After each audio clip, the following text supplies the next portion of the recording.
May mga panaginip ka na kakaiba, mga panaginip na parang masyadong totoo. At isa sa pinaka-emosyonal sa lahat ay ang panaginip tungkol sa isang patay na kamag-anak mo. Minsan nakikita mo silang nakangiti, minsan tahimik lang silang nakatingin sa'yo, at minsan naman ay parang may gusto silang sabihin. Pagising mo, may halo itong lungkot, takot at pagtataka. Bakit sila nagpakita sa'yo sa panaginip? Ano ang ibig sabihin nito? May mensahe ba sila para sa'yo? Ayon sa psychological interpretation, ang panaginip tungkol sa yumao mong mahal sa buhay ay kadalasang konektado sa iyong emosyon. Maaaring may mga bagay kang hindi pa natatapos, mga salitang hindi nasabi, mga yakap na hindi na ibigay, at ang iyong subconscious mind ang gumagawa ng paraan para mailabas ang mga ito. Hindi ito multo, hindi ito kababalaghan, ito ay alaala na buhay pa rin sa iyong puso ang pagmamahal nila. Ngunit may mas malalim pa itong kahulugan.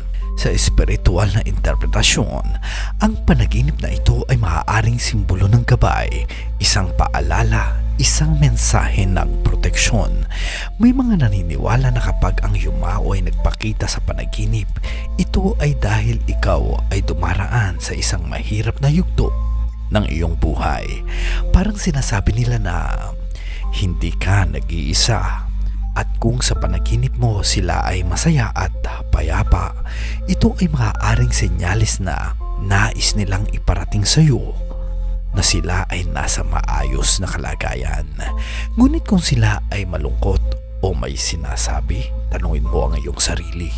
May desisyon ka bang kinakaharap ngayon? May problema ka bang dinadala mag-isa? May pagbabago ba sa iyong buhay na kinatatakutan mo? Minsan ang panaginip ay hindi tungkol sa kanila, kundi tungkol ito sa iyo. Ito ay proseso ng paghilom, proseso ng pagtanggap, proseso ng pagpapalaya. At tandaan mo ito, ang pagpanaginip sa isang yumaong kamag-anak ay hindi palaging babala ng masama. Madalas, ito ay simbolo ng pagmamahal na hindi kailanman nawawala. Kung ikaw ay nanaginip ng isang patay na kamag-anak, huwag kang matakot. Sa halip, alalahanin mo sila, ipagdasal mo sila, at pakinggan mo ang mensahe ng iyong puso.